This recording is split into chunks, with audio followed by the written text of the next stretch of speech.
Bwana Yesu Mungu wa uwezo Jésus. Mais la chose qui les différencie, c'est l'onction qui élève d'autres au-dessus de leurs semblables. C'est l'onction qui fait la différence. Amen, amen. Et leurs paroles, oui, sont honorées par Dieu. Et les placent au-dessus de leurs frères. Amen. Ce qu'ils font reçoit l'approbation des cieux. C'est l'onction qui fait la différence. Et leurs paroles Sont honorées par Dieu. Amen, amen. Et les placent Oh oui, au-dessus de leurs frères. de ce qu'ils font reçoit l'approbation des cieux. On peut tous lire les versets, on peut même expliquer les citations, mais quand il s'agit de démontrer. Merci Nabino Basso Balandi ya Radio Télé Zoé Mote pe boye bola mulisusu na poko alelo na émission Nabino émission Nabiso émission ya bana bandaka émission ya bana Nzambe oyo biengami la voix de la vérité émission oyo eza kopesa bato bomoi émission oyo ba yebi makambo ya Nzambe te baza koyeba pe ba bazaki na mabunga baza kozonga na molongo. Lelo lisusu tolakaki bino ete tokozonga lisusu awa ndenge tomeseni mokolo ya poso kasinde toyebisi bino déjà que programme na biso est changé désormais bokolanda la voix de la vérité à partir ya 18h30 awa na radio Télé Zoé et lokola mo meseno pasteur Jacques aponita ngoyo po ete aya kosunga bana Nzambe na nzela ya radio Télé Zoé. Lelo na pokwa tozali susu kaka na ye lokola momesono pona bino bana mbandaka bana Nzambe pe bana nyoso ya Nzambe bozana ba territoire boza kolanda biso eza na bibale eza na ngambo ya mokili mbote na bino lisusu tozwami lisusu awa kaka na teme na biso la divinité de Jésus-Christ bonzambe ya Yesu Kristo pona kolakisa que Yesu Kristo azali Nzambe ya solo ndenge pasteur Jacques azakoteya pe aye lisusu lelo pona koyebisa bino nzela na Bible pe na nzela na message oyo ateyaka ete Yesu azanzambe akolakisa ete bao nyonso baza kosambela Yesu te bazali na kati ya erreur na kanisi mbalo eleki boyebaki ete atangaki mosakoli Branham wazali prophète ya tango ya suka po ebele basosolaki mabe po bamosusu na kati ya message oyo baza koteya ke Branham azali Nzambe nde yango pasteur Jacques Bonuya aye lisusu pona kokoba po tolakaki bino ete esili nano te yango wana tozwami na ye lisusu awa na plateau ya radio Télé Zoé. Mbote mingi révérend pasteur Jacques Bonuya. Mbote ndeko journaliste. Merci mingi ngai na pesi bana Nzambe mbote tokoyo kokenda nano te yope opesa bango mbote bazako la bisika nyonso bazali. Oui na pesi balandi baso ya RTZ de mbote bipai bozwami na bandako na banganda na 4 koya mbandaka pe bazako landa na ba territoire nyonso Équateur. Na pesi bino mbote pe na lobi kolo Yesu apambola bino. Merci mingi bande ko balandi bino boboza kolanda biso na radio na FM 98.5 boye ba ete ndeko na bino meilleur libosonde aza ko présenter émission o na poko alelo 20e Njondo ndi azali na prise de vue coordination pe réalisation ezali ya directeur Soko Sotman pe die donné mokangani azali kuna na régie ya radio nde na bato wana esali ete bozo abiso na poko alelo na bandako na bino pe to uti koloba sujet na biso ezali ete divinité ya Jésus Yesu nde azanzambe Branham nde azanzambe nani yango azanzambe pasteur Jacques azali wa mieux placé pona bino pona ko répondre na ba question na bino oyo bokotinda na nzela na message to pe ba préoccupation o bozana yango bo composer ba message na bino to lobi teza appel te message na yo to ko yamba yango pasteur Jacques a ko répondre na yango composer na 099 57 70 388 wana numéro na biso ya liboso composé lisusu na 085 63 91 452 pe lisusu na 082 99 48 656 eza ba numéro oyo bomeseni kosaila biso ba SMS pasteur Jacques Azalia pona bino to kotimbala moko pasteur tosukaki otangaki frère Branham alobaki ete na tango azalaki na bomoi ezalaki na bato badoraki ye mpe aboyaki yango na yayebi ete ezalaki lipamboli mpona bana na nzambe oyo balandaki yo yango lelo tozongi lisusu awa motuna na biso ya liboso ezali eke okota nao na bible parce que mingi elobamaka ke makambo bozomona oyo eza accomplissement ya baprofesi eza accomplissement ya bilaka boye makambo moko ya ndenge wana elobamaka te na ntango toza nango bato bakotika koadore Jésus baadore moto malobeze pana yo pasteur. Oui, bon, toza kosola pona bonzambe na Yesu Kristo koyebisa bato ke Yesu Kristo azali nzambe ya solo. Bible nde elobi yango elimboli yango tobandaki kolakisa bana nzambe bonzambe na Yesu Kristo na kati ya Bible. Eza pena ba mususu babandaki kokanisa ke bato biso bato tolobi tondimi message ya William Mario Branham to adoraka Branham eza lokuta munene yango tomekaki kolakisa bandeko mbaleleki pe tokokoba toujours kolakisa bato ke Yesu aza nzambe selon la Bible. Et un message à Frère Branham parce que Frère Branham a été une Bible. Frère Branham a lobi dans un livre mosusute si ce n'est la Bible. Alors Bible kokaki lisusu et comme maté babakisa après Apocalypse babakisa livre mosusu. Branham a eu kokoma livre ya sikate mais aye nzamba pesi makoki yako révéler makambo eza mabomba mi oyo bato basosola ki yango te oyo ekomami na Bible Nzambe apesaki makoki ya komondisa yango polele moko ya mabomba mi wana ezali bonzambe na Yesu Kristo oyo bato bayebaki yango te na kati ya bileko oyo eleki na kati ya mangomba lelo bato ebele basambelaki banzambe misato bato mosusu babatisi na kombo misato. Parce que ce qui nzambe aza moko bateme pe eza moko na kaisi après kolakisa bozambe to kolakisa pe bateme. Oui. Ce qui banzambe baza misato bateme pe eza na kombo misato. Ce qui nzambe aza moko bateme pe eza kaka moko. Parce que Ephésiens chapitre 4 elobi yango ke bateme ezali kaka moko. Nzambe pe aza kaka moko. Kolo moko. Elego wa bateme eza kaka moko. E bateme eza na kombo ya nzambe o ya solo. Omoni bato ebele bao baza ko considérer banzambe misato. Bazo batisa pe na kombo ya banzambe wana misato. Na batisi yo okombo ya tata pe ya mwana pe ya Elimu Santo. Nzoka révélation emonisi biso ke nzambe azali kaka moko kombo na ekolo Yesu Kristo pe bateme ezali na kombo na ye parce que Bible lobi ko ezala mutu mosusu te kombo mosusu te pe sameli biso oyo tokoyi kobika nango ezali kombo na kolo Yesu Kristo. Alors totinda mitoteya omoni Paul azalaki messager ya premier âge de l'église oyo tobengi yango âge d'Éphèse.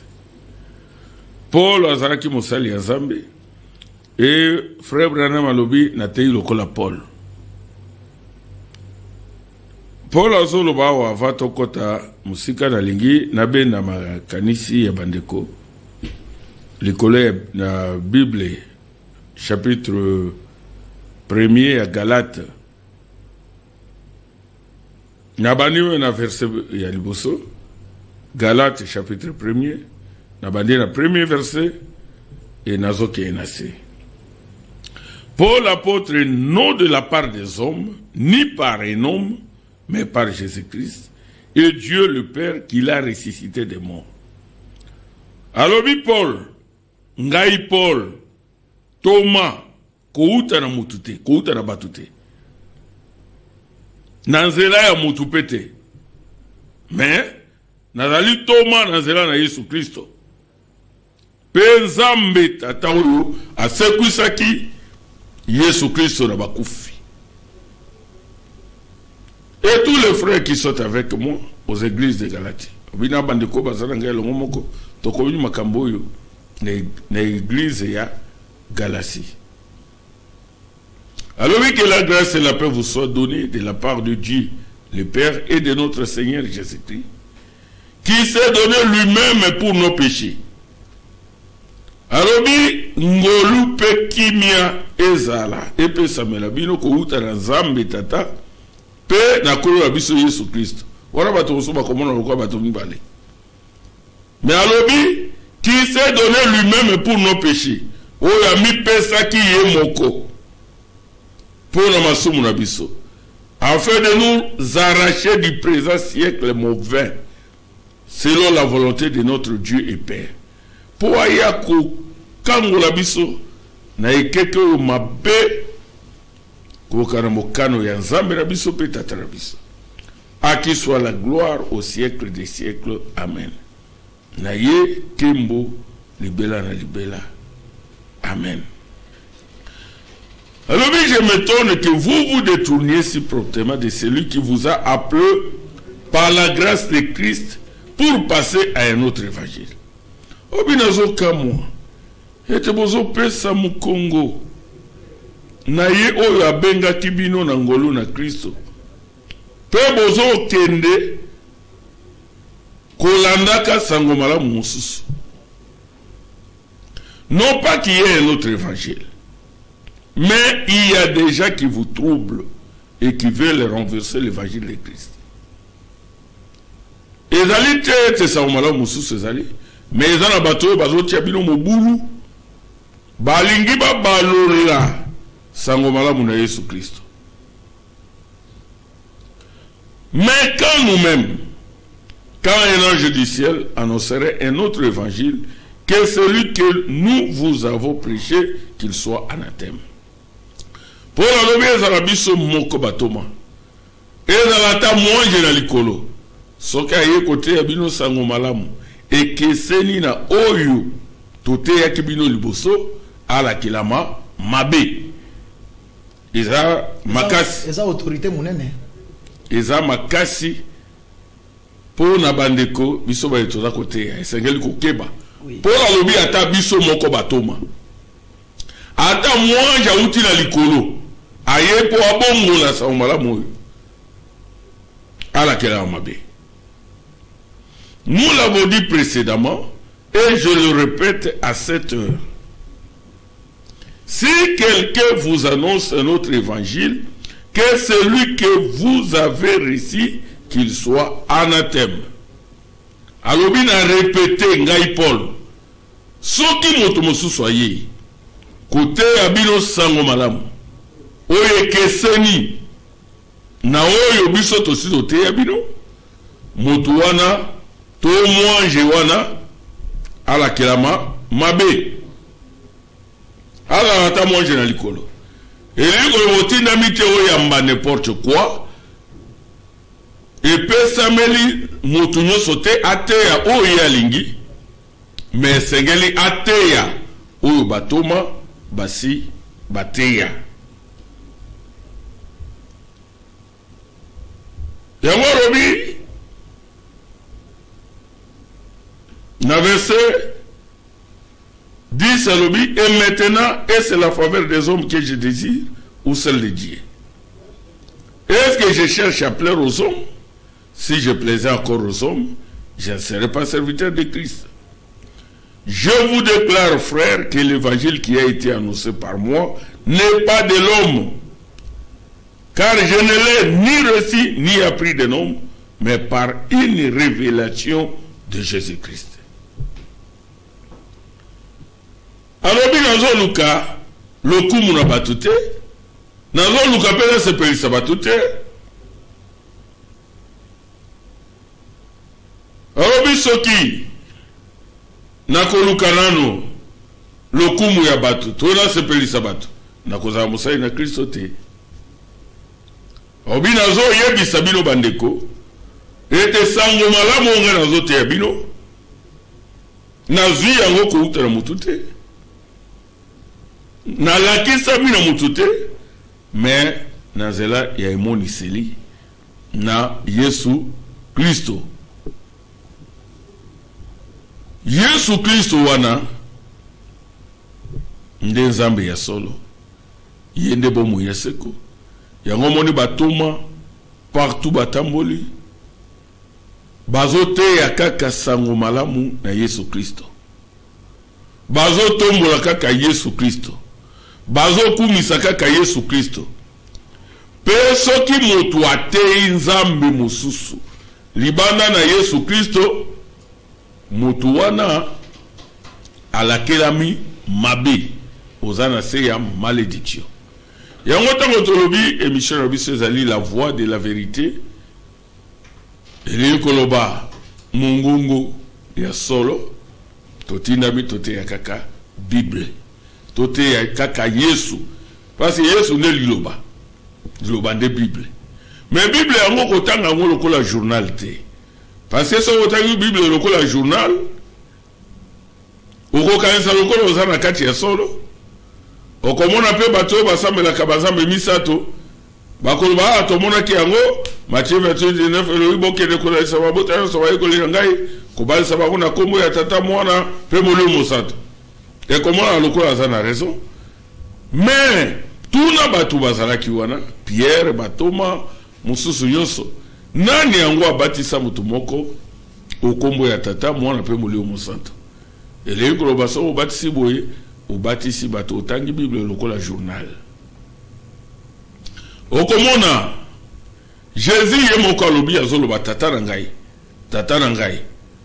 Alobi mitema na bino mitumulana te, bondi manzambe, bondi mapengai. Nandako na tata na ngai bifande obizali mingi, soki bongo te mbera ibisi bino. Na okele kobongisa bino esika pe sima na koya kozwa bino, po esika nga nazali bino pe bozala wana lokola. Soki epai nga na kokende boyebi nzela. Toma alobi zokoyeba nzela ndenge nini? Alobi nga nazali nzela solo pe bomoi. Mutu akokoma na tata te soki aleki na nzela na ngai te. Soki boyebaki ngai, me boyebi pe tata na ngai.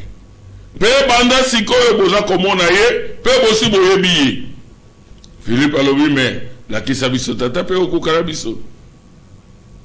Alobi nazara bino tangu molai pe bino boyebi nano ngai te. Oya moni ngai amoni tata. Paul alobi na Colossiens chapitre 1er kobana na verset 15. Ona ki alobi Yesu azali elilingi na Nzambe oya mona na kate. Nzambe po amona na esengela ki alata nzoto. E na nzoto wana nde litondi mobimbo ya bonzambe ezalaki. Alors ezana moma ka soko tangi Bible na yo malamu te, soko zui révélation te okomona banzambe misato. Nzoka Nzambe azaka kamoko komona ekolo Yesu Kristo. Osambeli Nzambe mususu, osambeli ekeko. Ndenge Bible eza koloba. Ya épître ya Jean. 1 Jean chapitre 5. Bible lobi boye. Na verset 19, 1 Jean chapitre 5, verset 19 à 21. Nous savons que nous sommes de Dieu et que le monde entier est sous la puissance du malin. Toyebi ke biso toza bao ya Nzambe, pe mokili mobimba ezali na se ya nguya ya Satan. Nous savons aussi que le Fils de Dieu est venu. Toyebi pe te mona Nzambe ayaki. Et qu'il nous a donné l'intelligence pour connaître le véritable. Obi yepe mona Nzambe wana oyaki, ye apesi biso mayele poto yeba oya solo. Et nous sommes dans le véritable en son Fils Jésus-Christ. C'est lui qui est le Dieu véritable et la vie éternelle. Tozali pe na kati ya buyebi oya solo. Na kati ya mona na Yesu Kristo. Yende Nzambe ya solo pe bomoi ya seko. Petits enfants, gardez-vous des idoles. Bana mike bomi batela na bikeko. Eyi koloba osambeli Nzambe mosusu osambeli banzambe mibale misatu osambeli bikeko za mosambeli bikeko osambeli motu ndenge tolobaki ndakisa Branham na boyi kotanga banzambe mosusu bato bazosambela bango lelo boyebi bango mais la bandina on a prophète oya ngai oza matindi na tango William Mario Branham osambeli Branham oza mosambeli bikeko parce que totangaki na mbaleleki toyokaki ba déclaration ya frère Branham ye moko epai ya lobi azali nzambe te azali Yesu te ye azali mosali ya nzambe azali ndeko Yesu nde nzambe oya solo alobi malakisi wana ya koloba Branham aza nzambe euti na lifelo alobi ezali lokuta munene ya soni ya somo pe alobi ainsi dit le Seigneur.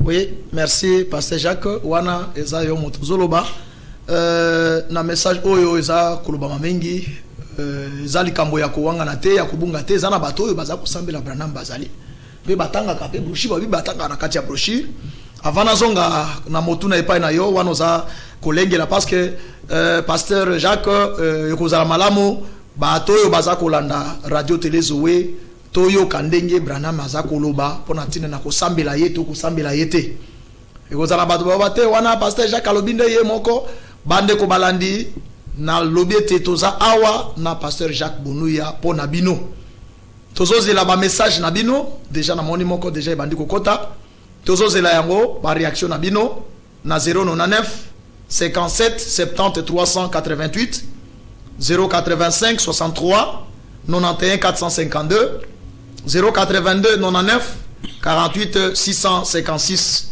Botinda ba message na bino Pasteur Jacques a ko répondre Pasteur ba message déjà bandi kokota mais motuna moko ezali awa oyo okoki nano kolakisa biso otangela ki biso mbalo wana ke ezana bato basambela ki Branham tango azaki vivant pe aboya ki yango olaka ki bana nzambe ke silicité lelo koko balisusu ekozala avantage bato bayoka Branham ye moko biso to yoka ndenge Branham aza koloba pona tina ya adoration basambela kaka Yesu to basambela ye soki ezaki alobaki ke basambela Yesu otangeli biso wana osotangaki mais lelo tangela biso esika nini alobi ete basambela ye to basambela ye te alakisa bato ke Yesu azali nzambe malobe pai na yo oui na sera tangaki lobana zo bakisa kaka ko bakisa po eza ebele oui natangaki la fois passée na prédication na ye ateki Apocalypse chapitre 5 première partie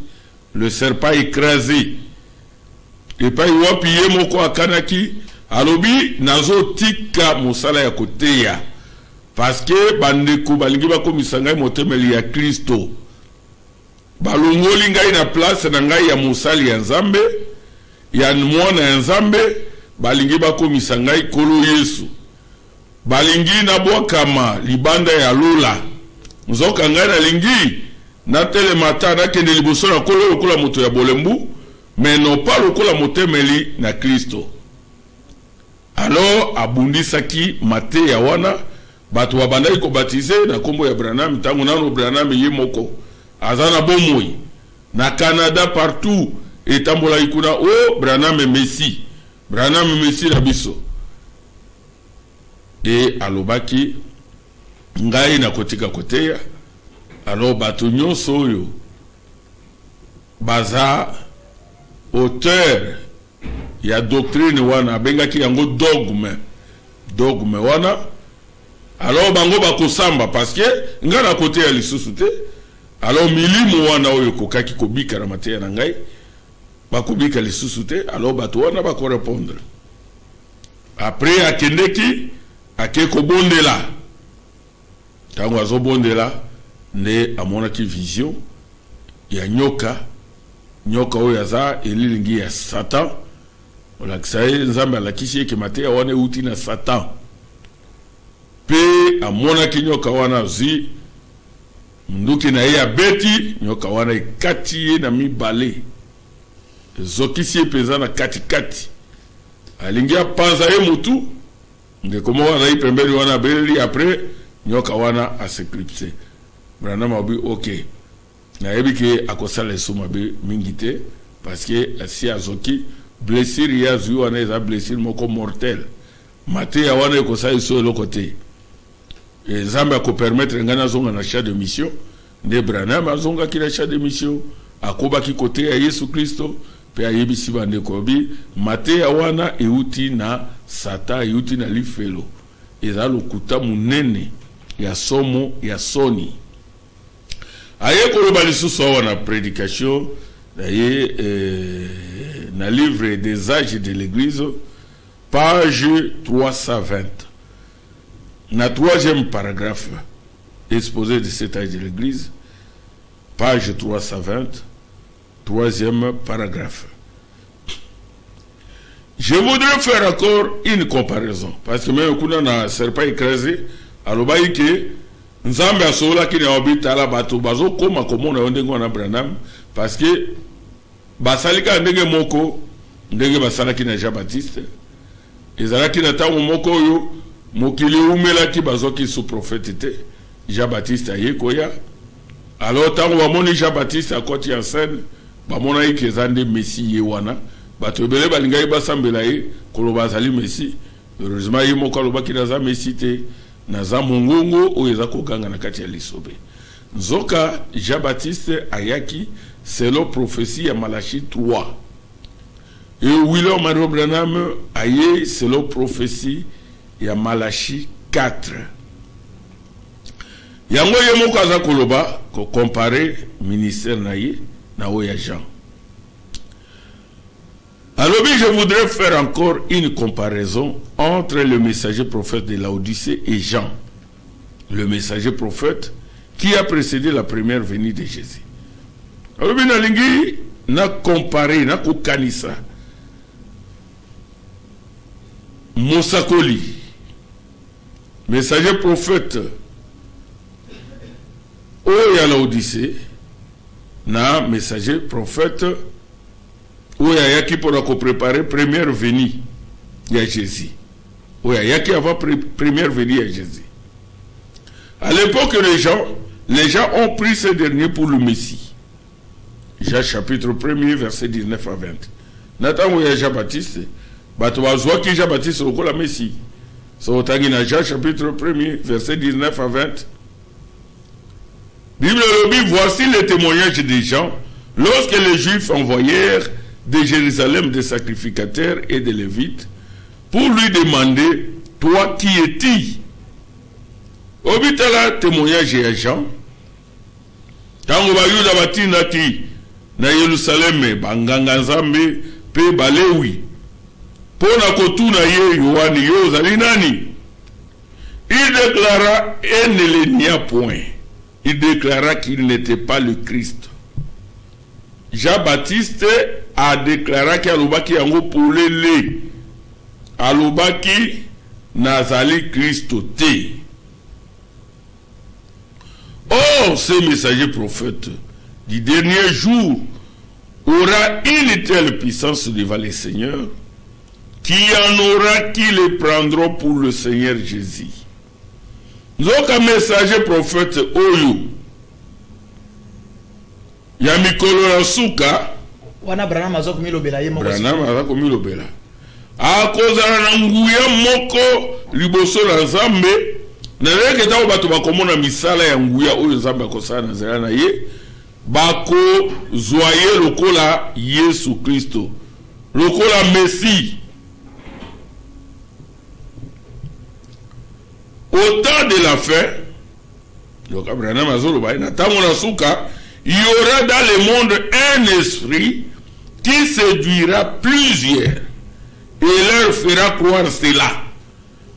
Abekozana mulimu moko oye koya nakati ya mukili pe ekoya kokosa bato ebele pe ekondimisa bango lokuta wana koloba Branham azali Messie, azali Nzambe, azali Yesu Kristo.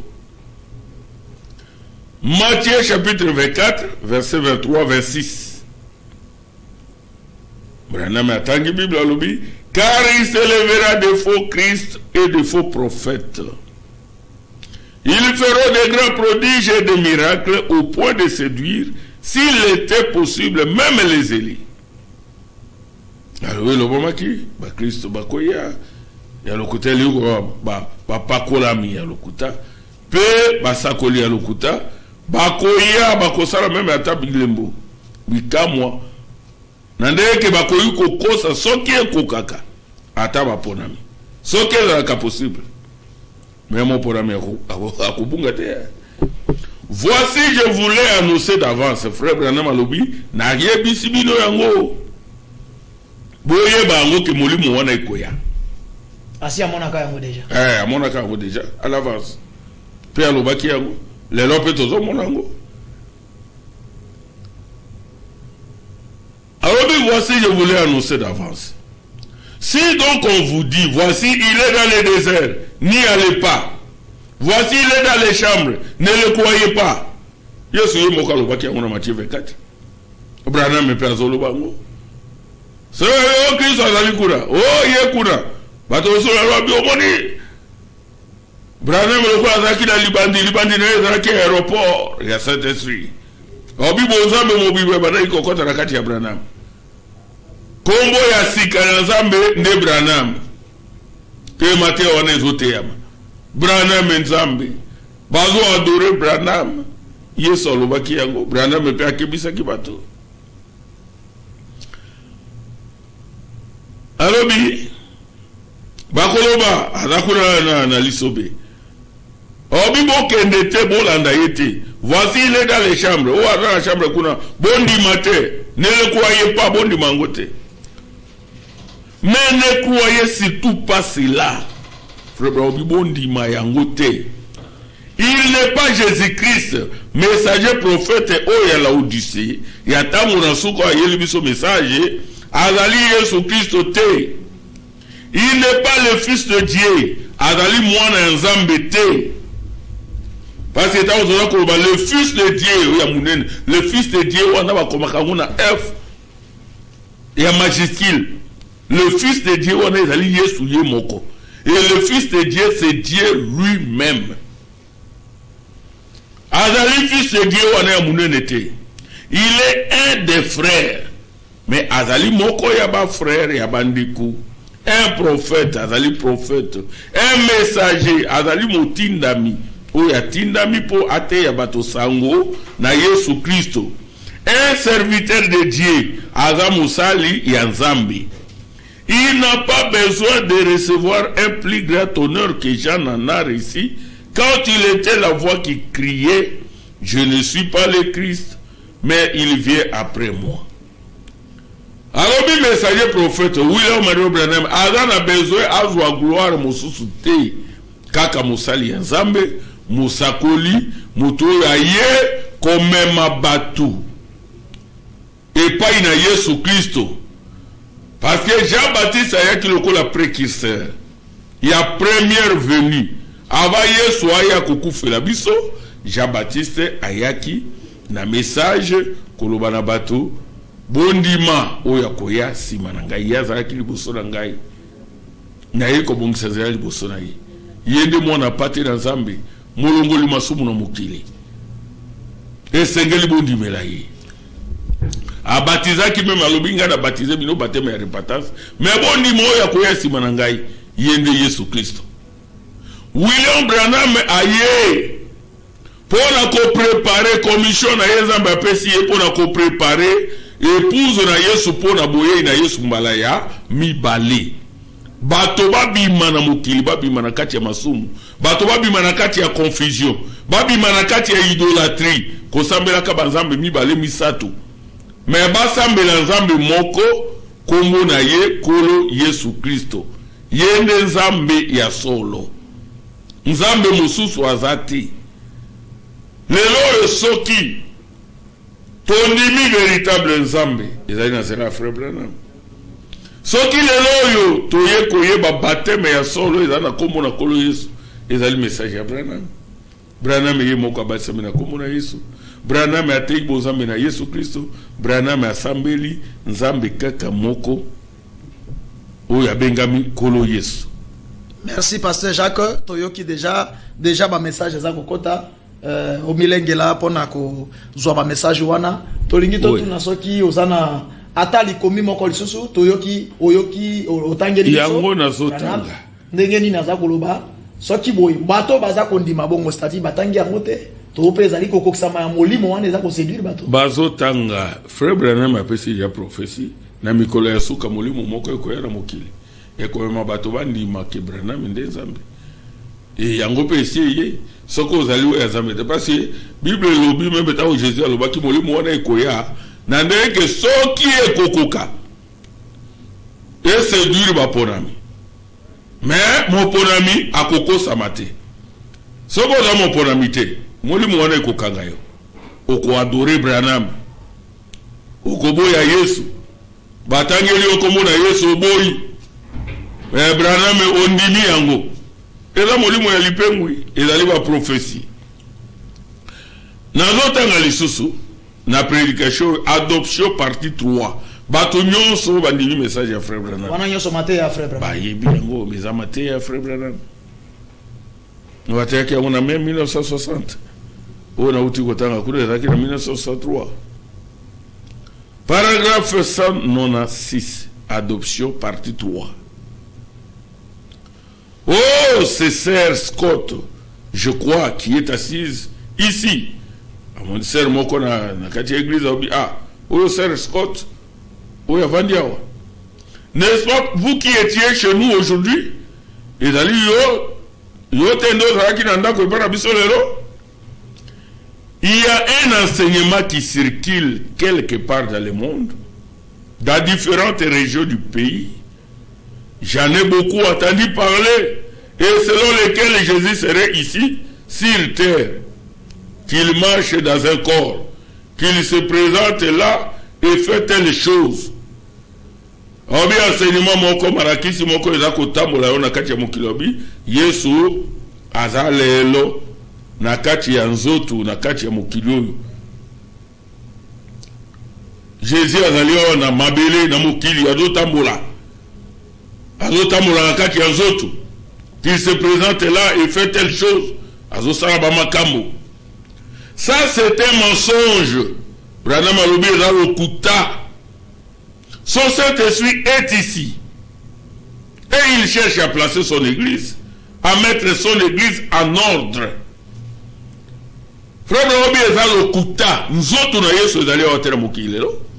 Molimo na yende azali awa azosala mosala pona ko placer église na ye, kotia église na ye na mulongo ne siko esengeli ezala. Mais koloba o Yesu azala mokili, o Yesu alati nzoto yango nzoto ya Branham eza lokuta munene. Frère Branham, ça c'est un mensonge. Merci pasteur Jacques. Mensonge bandeko boza alobi yango lisusu meme na ba oui prédication ebele na l'eau toujours présente dit rochu na koyiko tangango. L'eau toujours présente dit rochu. po pasteur avant tanga motuna moko kaka ye ndeko wana tuni na kanisa landaki biso liboso te atuni bonsoir papa lobaka kaboye tobunga nzela est-ce que mate ya wana ya kosambela Branham ebandaka pe tango azana bomoi wana motuna moko yango wana. Oui, soki alandaki biso na mikolo eleki na lobaki yango natangaki yango ebandaki na frère Branham azana bomoi na ser pas écrasé. Dotangaki yango ndenge ebandaki frère Babi azomona bato bazolata biloko moko boye mwa ba lokola ba makaro o Branham notre Messie, o Branham notre Seigneur bazolata yango mais kamusiye alobi soki yango utaka na ennemi na ngai na okaiko kanisa keza peut-être azochula na yenga ikaka mais tango na moni ke uti na moto oyo peza asambela ka moto ayamboli masumu na ye pe aya kolobake ngai Branham nde Messie, ngai Branham nde Nzambe na ye obi yango elekeli ngai makasi. Alors Branham atemelaki yango abundisaki yango makasi alobaki uti na diable. Alors, alobi on a paragraphe 34. L'eau toujours présente du rocher. Alobi boui. Et c'est cela qui a fait que les frères commencent la doctrine selon laquelle j'étais le Seigneur Jésus-Christ incarné. Alobi yango esalaki ki bandeko babanda doctrine. Oyo ezoluba mate ya wana ya mabe doctrine na bango malakisi na bango. Ezali ete ngai Branham nadali Yesu Kristo oyo alati nzotu. Nzotu musunde bazoluba lelo. Yesu alati nzotu. Nzotu ya sikara Yesu nde Branham. Nous savons que cela mettrait le ministère en miettes et que cela amènerait de l'opprobre sur Christ et ainsi de suite. Voyez-vous? Alors, bitoyebike makamboyo ezo kata pesa ministère musala ya kote ya nandamu pe yango eza comme masoni likolo na Kristo pe bongo na bongo bozomona. Ainsi, c'est la raison pour laquelle j'ai dit les secouer très fort pour arrêter cela immédiatement, pour leur faire savoir que cela ne venait pas de Dieu, que c'était du diable. Voyez-vous? Alors, Bindetina wana, na beta ki yango makasi, na ningisa ki matea wana makasi, po na telemisa yango, na pekisa yango ko bate ko kinde liboso. Pour la koyebisa bango ete mate ya wana malakisi wana euti na nzambe te, euti na sata, euti na zabulu. Et ce sont des braves personnes. Et cela montre que ces gens sont nés de nouveau de l'esprit de Dieu, parce que lorsqu'ils ont vu la vérité par l'écriture, ils sont revenus à Dieu immédiatement. Frère Branham oui ba dekoana oya sola ki na bango babongola ki mitema aobi emonani ke baza bato babotami na molimo na Nzambe parce que tango na beti makasi na telemeli malakisi wana bango pe babongola ki mitema bazongela ki Nzambe. Voyez-vous? Ainsi cela montre que c'était Satan qui essayait de faire quelque chose avec les gens. Ce sont tous déjà pieds des chrétiens. Alors esalaki ke bato wana elakisi ke bazalaki bao ya Nzambe. Meme lelo tango nazote yawa ezana bao baza bana ya Nzambe bakotika malakisi wana ya lokuta, bakotika kuadore Branham baizonga kosambela Yesu Kristo. Soto oza ya Nzambe bongola motema, parce que zelo zolanda ozali antikrist. Soko bongoli motema te okokota lola te ozali idolâtre. Et Branham alobi esengeli kobongola motema, kotika mate ya wana euti na Nzambe te, euti na diable, euti na Satan. Merci pasteur. Tozana message mususu awa ndeko akomi pona nini Nzambe ya bombeli ba grand prophète makambo ya ba brochure to makambo ya Bible pe aya komoni sakaka frère Branham na suka. Est-ce que za malamu kote ya Bible na brochure longo mutuna ya ndeko yango wana zongela na mutuna ya ndeko atuni alobi ke pona nini lelo tozolo ba ke Branham azamo sakoli pe Nzambe aye ko permettre te nanzila na ye Bible ko mama na brochure pe abombeli yango ba sakoli minene liboso. Est-ce que za malamu côté ya na Bible na brochure nzela moko? Est-ce que za branhamisme sous couvert Jésus te? Bon wana ndeko azande na mubulu amipesi mwa mubulu ye moko ele koloba basakoli mewe tozotanga Bible yawa te bonzambe na Yesu eza na kati ya Bible yawa bato bazotanga Bible me bazomona yango te, bazomona bonzambe na Yesu te, bazotanga Bible bazomona makambo mosusu. Nzoka ne bonzambe na Yesu za polele alors poto mona yango esengela ki mosakoli nzambe atini mosakoli aye kote ya liloba na loba ki yango na ebandeli awa soki ne kolandaki soki ezalaka bible ezokoba kokomama mende toza na balivre mosusu to apocalypse esukaki na 22 tokomi na 23 24 nzoka nde bible esi ekomamaki na mobimba kobanda genèse kino apocalypse eloko ya kobakisa eza te ya kolongola pe eza te me eza na makambo oyo ekomami na kati ya bible oyo bato bazososola yango te yango esengelaki mosakoli aya ate ya biso liloba mabomba mio eza na kati ya bible napesaki ndakisa lokola bonzambe na Yesu Kristo lokola baptême au nom du Seigneur Jésus nge mosakoli ate emonani polele yango lomona ntango atei mateya na ye ezaka lokola nga nazoteya awa nazoteya bible nazotanga bible bakoki kozwa mateya na ngai bakomi yango baenregistre yango na babande bakoki koimprime yango balobi pasteur Jacques frère Jacques alobaki boye frère Jacques ateyaki boye le 21 novembre 2020 ta mosunga leo na koyokotika mokili bato bakoya sima bakoloba frère Jacques ateyaki boye ta na émission na ye asalaki le 21 novembre 2020 alobelaki boye alobaki nzambe bonzambe na mobimba nango ezalaki na kati na Yesu nde nzambe yango zomona ba brochure onde kwazo ba brochure ezali bible prêchée bible révélée ezali mateya oyo William Monroe Branham ateki lokola ngana zotanga awa pola bato baloba Branham alobaki bato Branham nzambe bato musu bazokanisa ke Branham nde ateyaki bato basambela kaye lokola nzambe nzoka lokuta bato bazosambela Branham na posa na bango moko elinko bakosami sata abubi bango eza puissance d'égarement.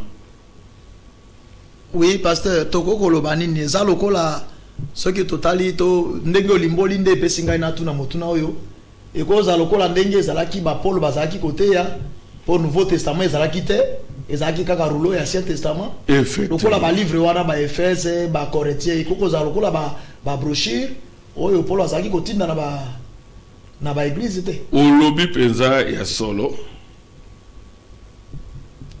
tango Paul azoloba tolobaka Paul alobi eza ba prédication ya Paul oyo tozotanga lelo peut-être tondimi yango bato bazondima yango po Paul azali suna bomo ite soki Paul azalaka na bomo lelo bato yo mosala ya Nzambe yo toma tokondima yo te tolingi nde bamalashi banani bayeli oyo bango balobaki yo Paul ozwi makambo wana wapi yango yoki azoloba wabi évangile oyo ngai nazwi euti na bato te euti na Nzambe ye moko Nzambe moto apesi ngai yango soki ata biso moko ya batoma ye kote ya sawo malamu ekeseni na oyo biso toteyi bino alakela mabe ata mwanja uti likolo parce que Nzambe moto apesaki ye William Branham Nzambe moto abengi ye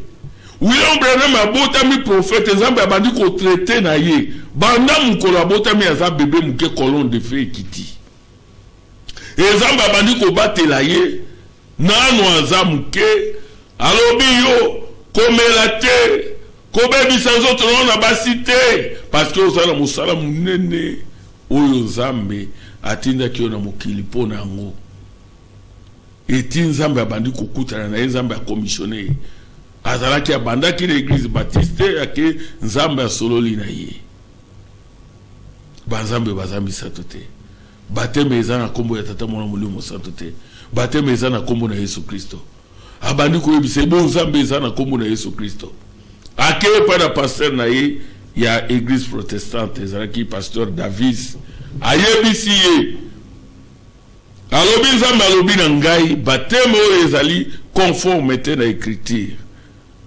pe asengi babatize ye na kombo na Yesu Kristo pe basalaki yango. Après pasteur David alobi wana eza doctrine ya biso babatise te ezali yo moko soko lingi kende kote ya makambo na yo moko mais na yebisi yo Branham ke ata mutu moko te akondima mateya na yo epi mateya na yo eza makasi ozopamela masumu makasi alobi bomukumba na ngai eza te nayeba soki nani akondima mais nasala oyo Nzambe atindi ngai nasala. Pe Branham wana atei message wana Nzambe andimisi yango, Nzambe a confirmé na colonne de feu, Nzambe aza komimonisa ba malade bazo bika Yesu aza komimonisa, c'est-à-dire Yesu asepelaki parce que Branham ateyaki ye na ndenge ya mukete atomboli lokumu na Yesu atei Yesu partout pe Yesu akiti ko confirmer kaka ndenge ya bandai ko sala batoma ndenge asalaki na Paul ndenge asalaki na Pierre Nzambe abandai komimonisa na William Marion Branham na ndenge ki atambola ki bipena bipai ba malade bazobika zo sala ba campagne minene bato bazo bongo la mitema ba 50,000 personnes ba 30,000 personnes na mbala moko bato bazoya akena ba Afrique du Sud bato ba beki ya mituka ba lokoti ba mituka ba beki ba 24 camions ya minene na Durban. Alors batu balobi oyo Yesu azongi lisu na mokili Yesu azongi partout atamboli ba kontina nyonso ya monde pona kote ya sango malamu na Yesu Kristo. Alors c'était terrible mais sima ya ba miracle wana ezaki na message pona koyebisa batu batika masumu mokili komi na tango na suka apesi bilembo esengelaki emonisama liboso ya bozongi na kolo. Alors nde message tozana ngo lelo omoni message ya frère Branham asiake mais Nzambe ayebisaki yeke ndenge moko na tinda ki Jean Baptiste wana ezaki na 1933 tango aza ko baptiser na ebale Oyo tango akomi na 17e personne mongongo euti na likolo lumière kiti colonne de feu kiti pe mongongo ebandi kobima. William Branham ndenge moko na tinda ki Jean Baptiste pona kobongisa ko yana ngai liboso sango na yo message na yo yango e ko préparer mwasi na libala épouse na Yesu Kristo pona boye na ngai ya mibale. Branham ateibiso to milengela boye na kolo ebelemi menazoka molelo okuda bandi ko ebelo Yesu asiaya soki Yesu asiaya lelo tozoteya pona nini. Frère Branham bi eliki ya moko etikali na biso na mokili oyo ezali kozela boye na Yesu mbala ya mibale soki Yesu ayete mawana biso. Voilà yango nde frère Jacques lelo ngai frère na bino nazoteya ko préparer batu po bami bongisa. Oui, Yesu aza ko ya kala mingi te enlèvement. Merci. Ezo sala makala mingi te. Merci pour nabiano na yo révérend Jacques nalingi kosola koyebisa bana Nzambe oboza kolanda biso beaucoup tibiso na nzela tozana pasteur Jacques awa na plateau pour na cadre émission La Voix de la Vérité bendenge toza kokoba na sujet na biso divinité à Jésus okuti biso nakati composé numéro 099 57 70 388 au composé P 085 63 91 452 au composé P 082 99 48 656 pe toza ko rappeler que ba sujet ezali ebele oyo pasteur Jacques abongisi ko solo na bino tozozo ba message ezali koyana ba lolenge ebele parce que soki message yé et kokani na sujet oyo et za koloba mate et kozala difficile pasteur atangi la bino parce que ebele ya bato pasteur olimbisa tolo bango bazaka na confiance mingi otanga bango otangi la bango.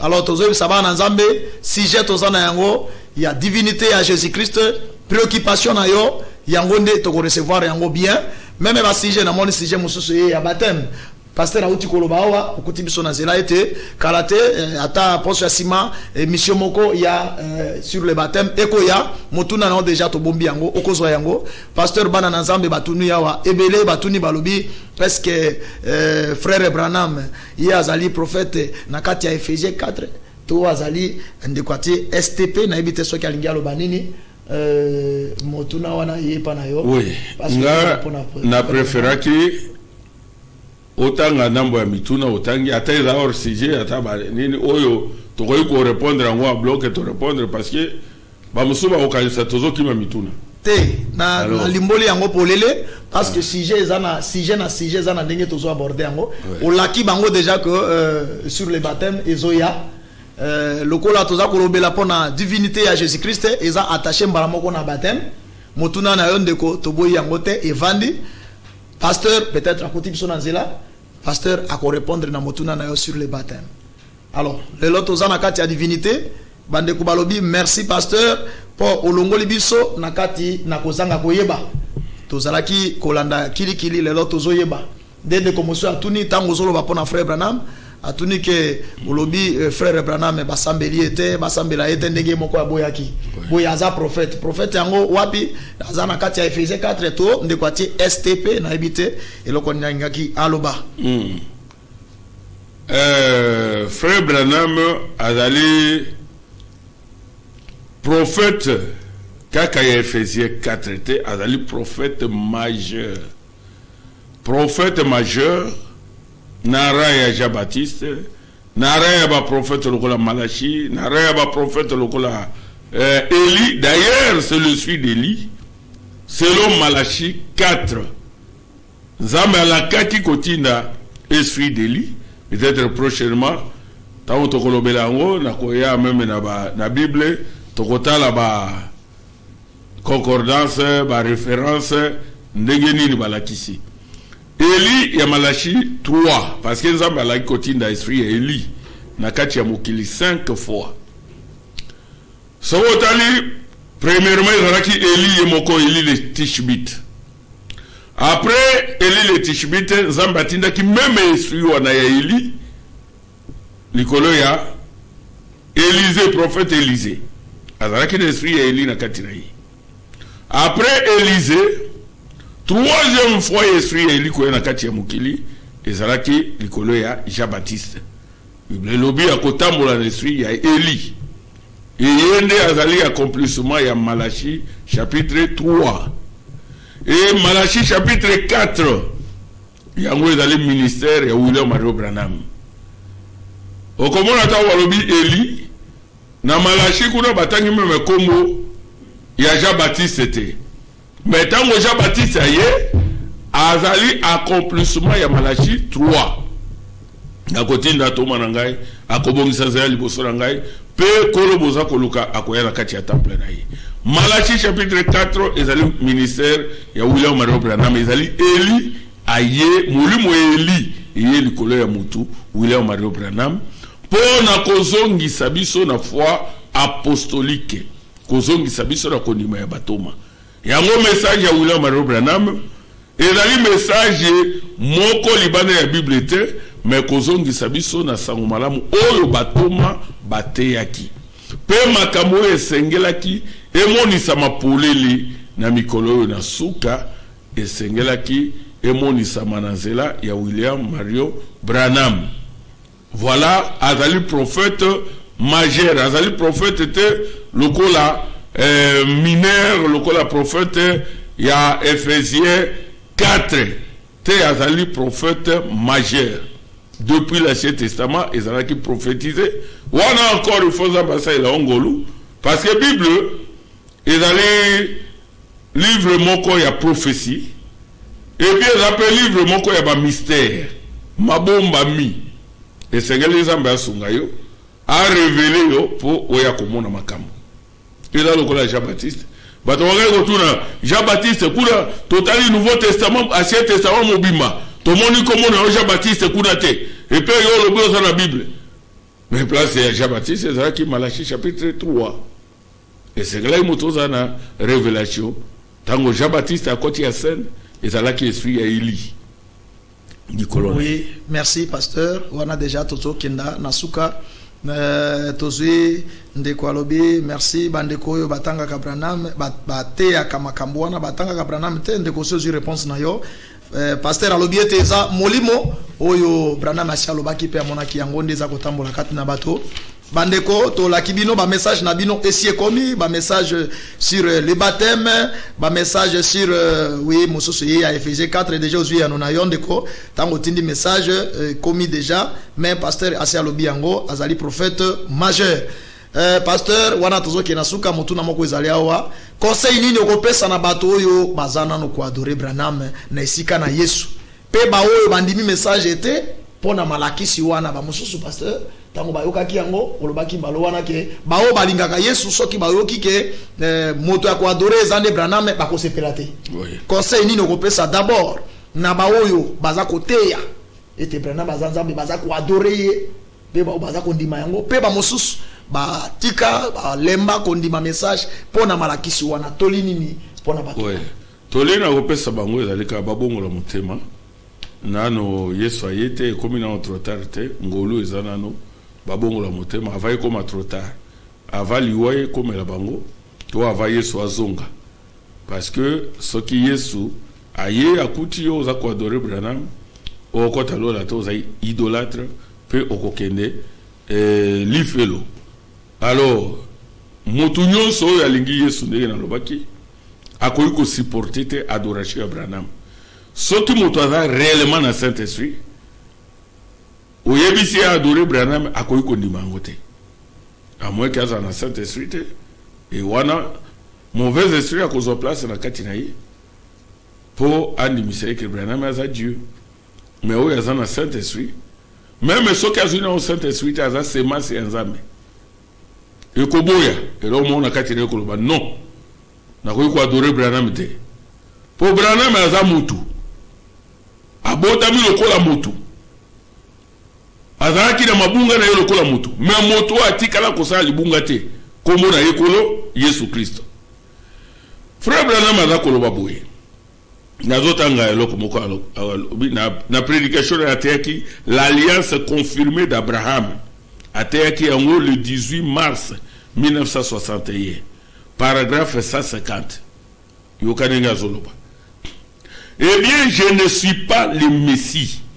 Olobingai Branham naza Messie te. Vous le savez, bouillez bien go bien. Oh là là, je suis un pécheur sauvé par grâce. Obinga naza mosumu kilo na bikisa minangolu. Je suis un homme naza mutu. Mais le Messie œuvre dans des êtres humains. Kasi Messie wana po asala kanakati ya batu. Eh bien, comme j'essayais de vous le dire, il n'y a pas trois dieux. Ndenge na mekaki koyebi sabino, bazambe bazami satute. Quiconque croit cela était païen. Yena ni akondima ke bazambe satu aza païen, mopagano. Il n'y a qu'un seul Dieu. Nzambe aza kaka moko. Il vit dans trois offices. Abika kanakati ya misala misatu. La paternité, point, sollicité. Oh, les gens sont devenus fous en cherchant à étudier cela. Batoba, Eliliboma, Konukakoye Kolango. Eh bien, c'est si simple. Dieu le Père, la dispensation du Père, la dispensation du Fils, le Saint-Esprit, le même Dieu. Nzambe na misala misato.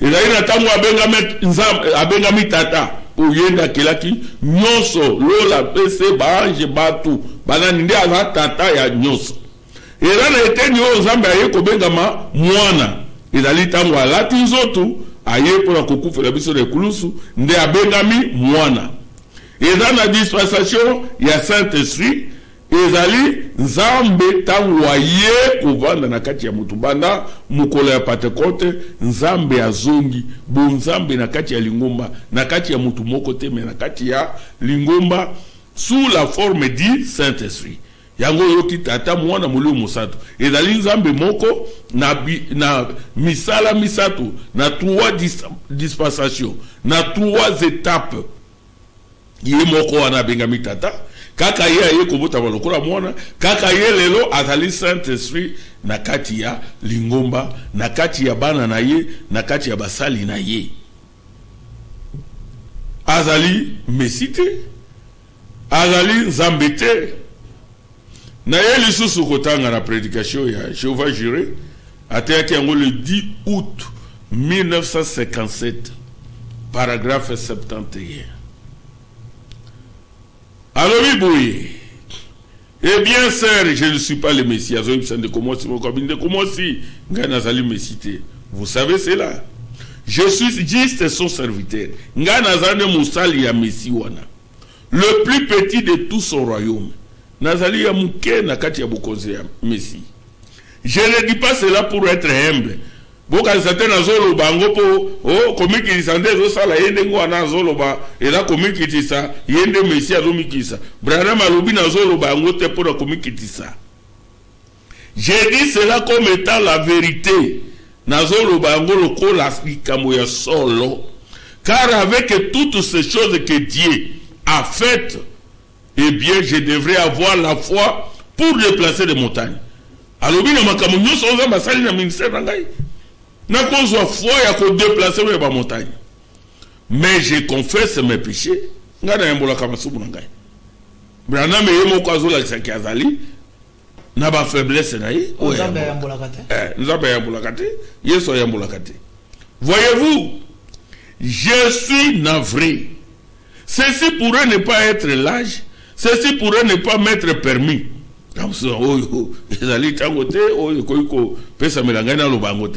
Mais les choses que j'ai vu Dieu faire constitueraient des volumes de livres.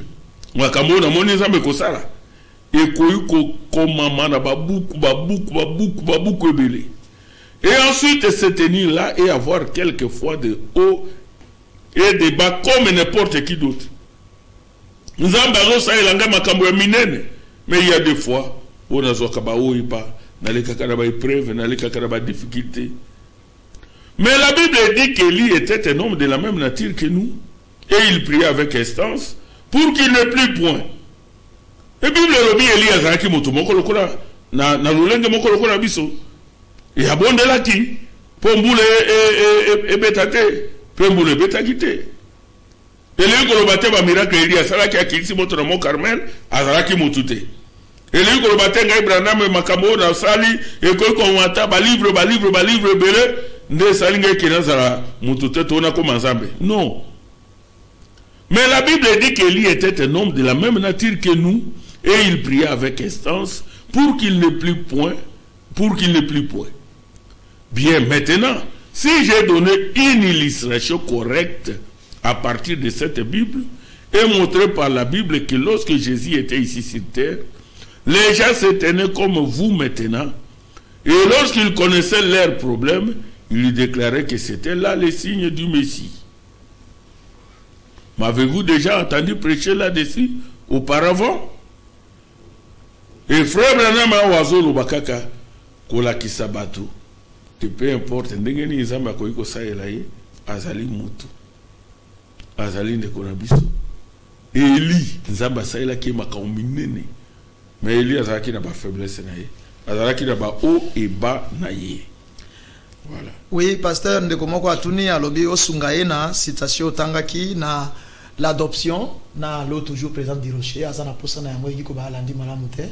Ah, adoption, ils allaient. Olobaki na adoption, partie 3. Oui. Ils allaient. Na 196. 196. L'eau toujours présente du rocher, na kaisi na paragraphe 34. Ok. Les appels en Ndekomoko. 35. Ndeko alobi pasteur ezangai sambela ponangai ngai ndeko Jeremy Bofoyi yoso nazonga na nzela engiko bake ndeko alandio malamu wana ndeko pasteur azobondela kalate pasteur tokomi déjà na suka motuna oyo ya suka lilobano ya suka pote obondela pona bana nzambe ezali ete to wana sikoyo na polele eza malakisi mabe. Mais na lobango ndenge nini po basosola eza mabe même na Bible eza mabe Branham a condamné yango parce que Branham a tei Bible. Ndenge babenga en français fausse doctrine. Fausse doctrine. Frère Branham yemoko alobi c'est une erreur. Alobi c'est une fausseté. Frère Branham alobi abengi yango alobi ezali fausse doctrine. Abengi yango ezali mensonge horrible, honteux, impie. Puis alobi ainsi dit le Seigneur. Et dans le kuta. Et dans fausseté. Frère, quand on met la nakati, et là, oh frère, et là, kaka humilité, yé mon kalobia, wa polele. Wa obi nazo, le bangote po naza la hemble, naza mutu. Naza nzambete, naza mesite. Nabana yiko le bangote, on nazo te na ona RTNC. Na lobi eza na batu mususu, parce que, nabana yiko te ya na kati ya église nanga bato babandai ko ya na église nde babandai ko yeba que mate yanga na te ya yango wana babuso babandai ko sutuka aye akoti azo hésiter na église ta muso ba inviter na ndeko abi église ya Branham oyo na ye ko adorer Branham na kota mais dans akoti wa muso azo lukanga bi passer na kamwe église ya Branham na boya kikudu ko yawa mais na kota wana kuti ozo te ya Jésus oui mais Branham adora ki de Jésus. Branham azalaki adorateur ya Jésus. Branham atei batoba adorer Jésus. Nga soki na ndimi Jésus lelo na yebi divinité suprême ya Jésus. Na yebi ke sali ezali en Jésus-Christ. Et dans le message ya frère Branham. Nga pe na boyaki message ya Branham. Na banayema kolingate na yoka kombo ya Branham. Mais ezali grâce ya Nzambe. Nde sali ke na ndima message ya Branham. Il y a un message à Branham. Et là, le coin de un message à Paul. Pour nga à Paul. Nate à Pierre. Nate à Batomande Baloui, acte des apôtres. Ça dit les actes du Saint-Esprit par les apôtres. Il y a un nate. Mais quand on attend Paul, et lui, on battait Paul à Zaki dans Makamouyaye Moko, mais où on a batté qui? Branham me parle binga na tei Paul, na tei lokola Paul, na tei lokola Pierre. Et lui ko ba soki otangi Bible. Otangi message ya frère Branham, ya ngonde komoni sa yo Bible polele. Okoso sur la Bible polele. Okoye ba bonzambe na Yesu.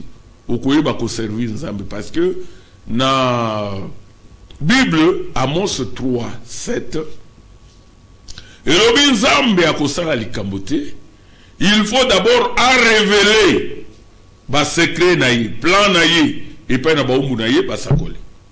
Au monde même lelo. Ezana ba tebele bazoteya. To boite, azana Bible naïe. Azo ke pe na église naïe. Mais ezana makambo ezana Bible naïe bité. Moi si azo la ta mabe.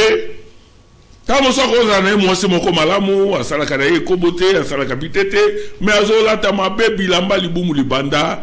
Moi ba mini JP bilamba ikangiye mabele basengle mabele libanda ayebite mais Nzambe ayebisi mosakoli keza mabe et puis atangi yango na Bible na kati ya Bible moto azo sala adultère kozanga koyeba parce que Bible lobi yena na kotala mwasi aluli na motema atia sai na yekobo diable amonike ekobo ya acte akozo batobelete.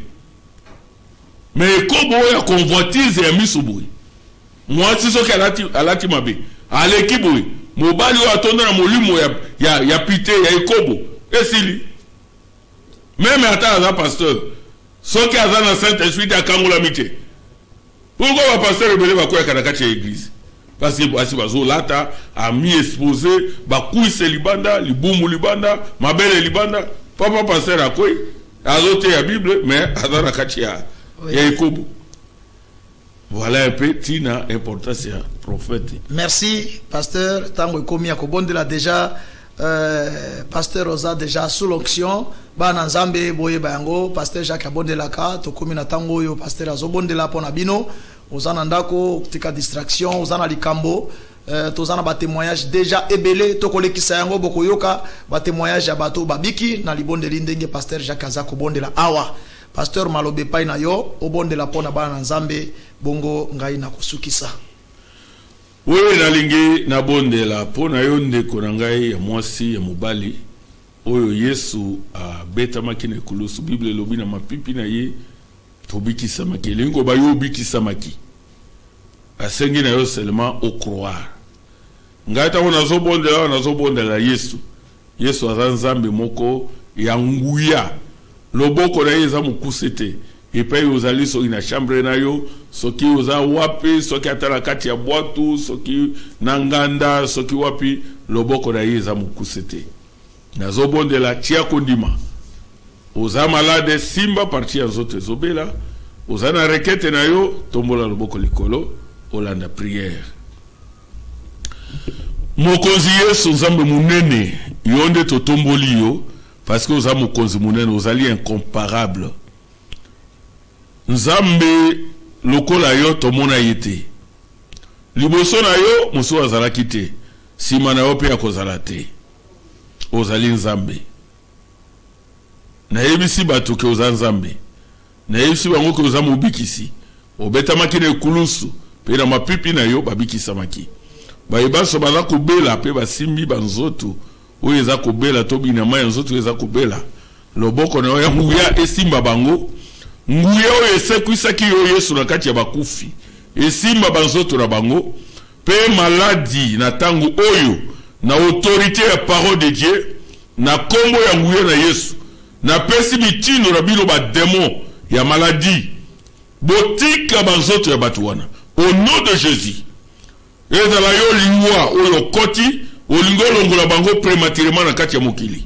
Au nom de Jésus bima. Kende na bisika bikauki. Ezala bilo bandoki, oyo botie maladi na kati ya banzoto na bango. Po bolongola bango na mokili noki. Au nom de Jésus bima. Kende les arides. Na bengani nguye ya Satan. Bima na nzoto na bango. Nguye ya molili. Bima na kombo na Yesu Kristo. Maladi nyos. Kobanda na mutu kilo makolo. Bima au nom de Jésus. Eza la maladie o minganga bazo monate. Au nom de Jésus. Bima kende na bisika bikaoki. Na bengani milimo mabe ya mai, ya zamba, ya mipepe, ya deuxième monde, milimo ya kunda. Au nom de Jésus. Bima na bazoto ya batu wana. Boke na bisika bikaoki. Mami wata, tati wata, sirène, mari de nuit, femme de nuit. Bima au nom de Jésus. Boke na bisika bikaoki. Bozonga esute na kati ya bazoto ya batu. Seigneur Jésus, nyasengi nguya na yo, esimba bazoto na bango, bazobela bazwa kimia, bazala ba douleur bazwa kimia, balala kate bazwa pongi malamu. Bikomba babota. Au nom de Jésus. Babota kate batie foi na prière oyo. Au nom de Jésus. Pesa bango bana. Au nom de Jésus. Babota. Bazala heureux. Bazala béni. Bazangi pamola bango. Molimo ya lipengu elati bango. Na kombo na Yesu bakangulama.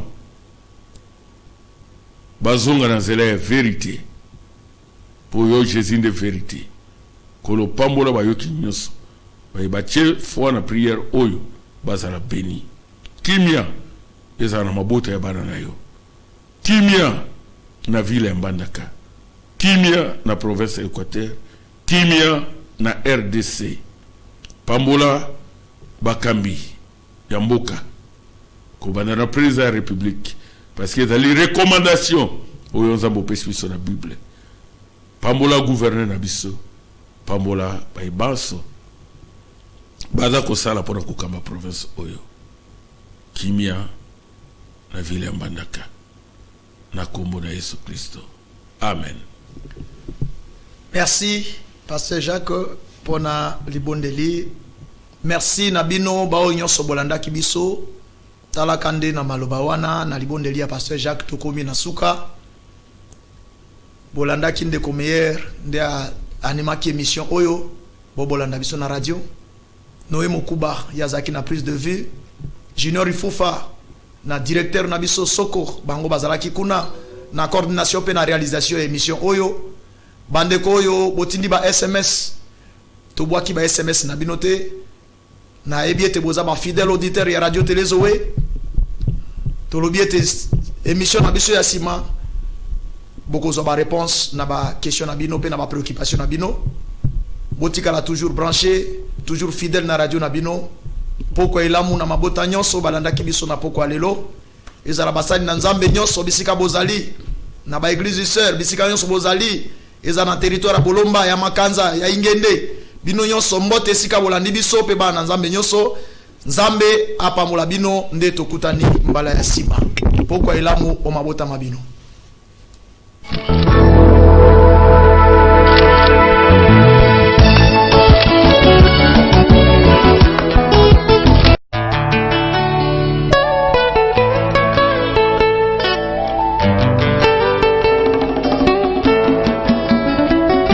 Sont nés de femmes, mais la chose qui les différencie, c'est l'onction qui élève d'autres au-dessus d'eux.